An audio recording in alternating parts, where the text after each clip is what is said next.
नमस्कार, आदाब, सत श्री अकाल, जय भीम, जोहार। मेरा नाम है नवीन कुमार। इन दंगाइयों को देखकर दहशत होती है। मवाली हथियार लहराते हुए खेतों में, सड़कों पर, गलियों में नंगा नाच कर रहे हैं। घरों में, गाड़ियों में, दुकानों में आग लगा रहे हैं और पुलिस हाथ बांधे तमाशा देख रही है। न कोई टोकने वाला है और न कोई रोकने वाला है।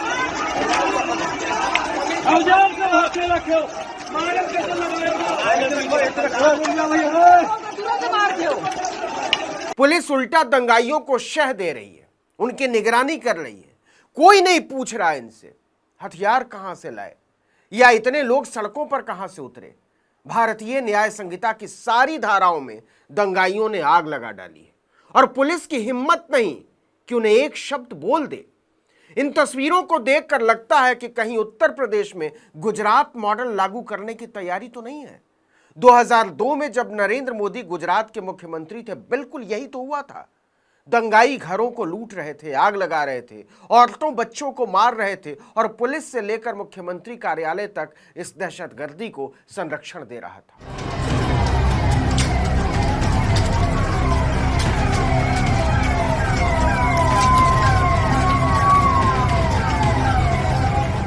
धू धू कर जलते इस घर के वीडियो को देखने के बाद आपके दिल में क्या आता है? यह किसका घर होगा? न दीवारों पर सफेदी है और न फर्श पर टाइलें। लेकिन यहां से गुजरते हुए दंगाइयों ने आग लगाना शुरू किया तो घर के लोग जान बचाकर भाग खड़े हुए। किसी की हिम्मत नहीं हुई कि एक लफ्ज बोल दे, मत करो ऐसा जुल्म। पूरी जिंदगी की गृहस्थी है। दंगाई कबाड़िया टोला के 10 घरों को ऐसे फूंकते चले गए जैसे मेला घूमने आए हो। बिल्कुल गुजरात 2002 की तरह। पुलिस सब कुछ स्वाहा हो जाने के बाद पहुंची, लेकिन बचाने को कुछ बचा ही नहीं था।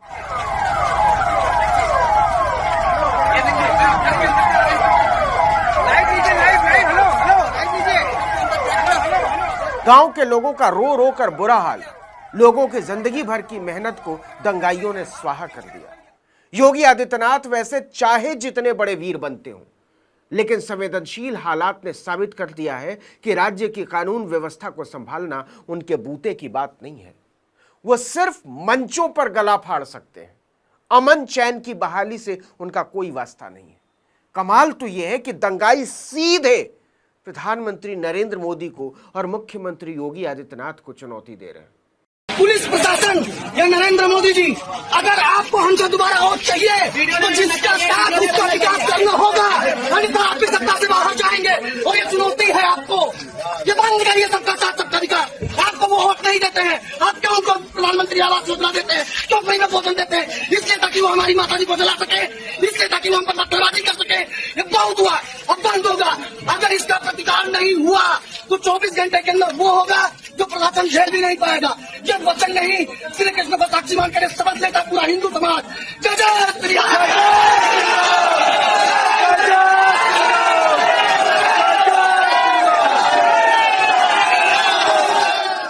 इस वीडियो पर जरा गौर कीजिएगा। बहराइच में दंगाइयों को रोकने के लिए एसटीएफ के चीफ अमिताभ यश खुद हाथ में पिस्तौल लेकर दौड़ रहे हैं।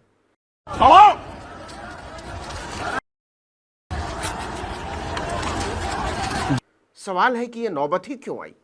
देश की राजनीति में हिंदू बनाम मुसलमान का जो जहर घोला गया है, वो क्या क्या खाक करेगा और किसको किसको मारेगा हम नहीं बता सकते। लेकिन इस बात की गारंटी दे सकते हैं कि इन उपद्रवियों की भीड़ में आप किसी नेता की औलाद को नहीं देखेंगे।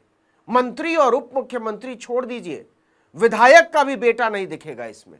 सारे के सारे गरीब लोग हैं, मामूली लोग, साधारण लोग, ऐसे लोग जिन्हें आगे बढ़ने का अवसर नहीं मिला। पढ़ने लिखने, सोचने और रोजगार का हक छीनकर इनके हाथों में त्रिशूल, तलवार, लाठी और कट्टा थमा दिया गया है।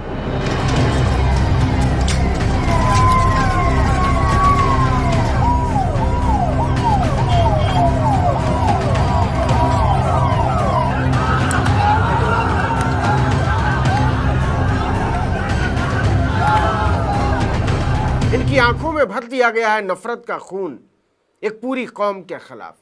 एक झूठ सारे सच को निगल गया है कि बटोगे तो कटोगे। ऐसे नफरती नारे का अंजाम ये नहीं होता तो क्या होता? मुख्यमंत्री ने समझा दिया कि कटना नहीं है, इसलिए वो काटने के लिए सड़कों पर उतर आए।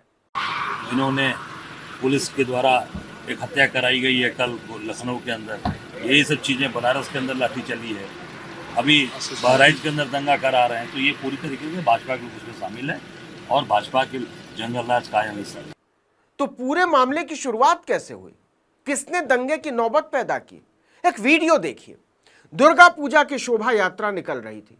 एक मुसलमान के घर के सामने गुजरती शोभा यात्रा में शामिल 22 साल के गोपाल मिश्रा ने छत पर हरा झंडा लगा हुआ देखा तो उसका खून खौल गया। वो घर में घुसकर छत पर चढ़ जाता है और फिर जो हुआ उसे आप भी देखिए।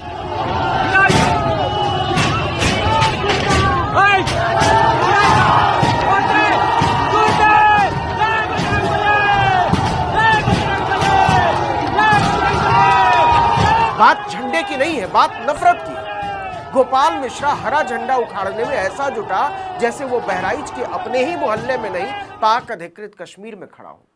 वो हरा झंडा उखाड़कर फेंक देता है और विजयी भाव से केसरिया झंडा लहराने लगता है।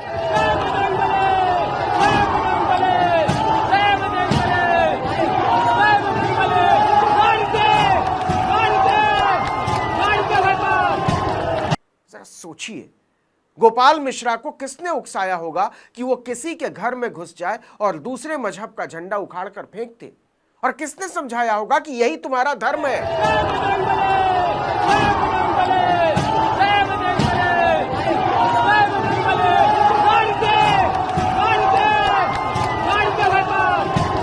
बताते हैं कि इसके बाद गोपाल मिश्रा को खींच लिया जाता है, उस पर हमला होता है और गोपाल मिश्रा गिर जाता है। गोपाल मिश्रा की मौत हो जाती है। इसके बाद राजनीति का गंदा और नंगा खेल शुरू हो जाता है। दुर्गा पूजा की शोभा यात्रा के लिए निकली हुई भीड़ गोपाल मिश्रा की शव यात्रा में तब्दील हो जाती है।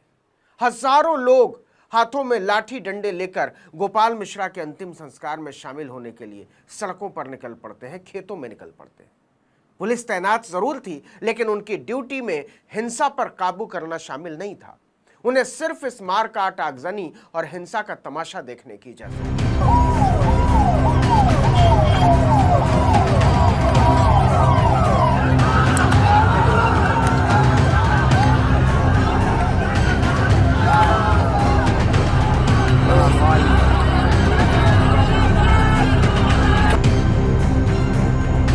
पुलिस ने पूरे माहौल को हिंसक होने दिया और पुलिस भी कहना ठीक नहीं, सरकार कहना बेहतर होगा, क्योंकि अगर सरकार चाहती तो आधे घंटे में हालात पर काबू पाए जा सकते थे, लेकिन उसका इरादा नहीं रहा होगा। ऐसा लग रहा था जैसे सामने 2002 का गुजरात घटित हो रहा हो और इस दंगे की प्रायोजक खुद सरकार हो।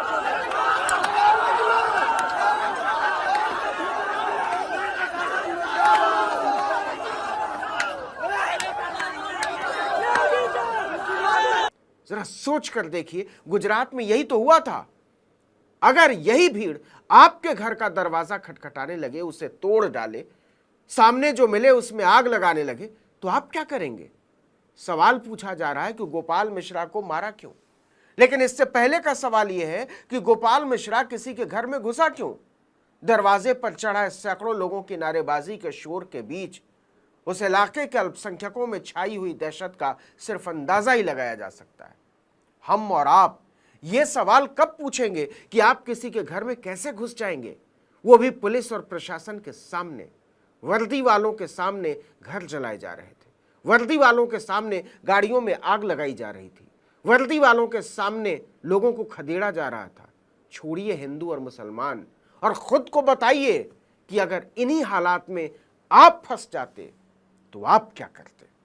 इस वीडियो में इतना ही, लेकिन अगर आपने आर्टिकल 19 इंडिया को अब तक सब्सक्राइब नहीं किया तो फौरन कर दीजिए, बेल आइकॉन दबाइए, घंटी जैसी आकृति, लाइक कीजिए और कमेंट करके बताइए हमारा वीडियो आपको कैसा लगा। हमारा ट्विटर हैंडल है article19_India और मेरा ट्विटर हैंडल है नवीन जर्नलिस्ट। नमस्कार।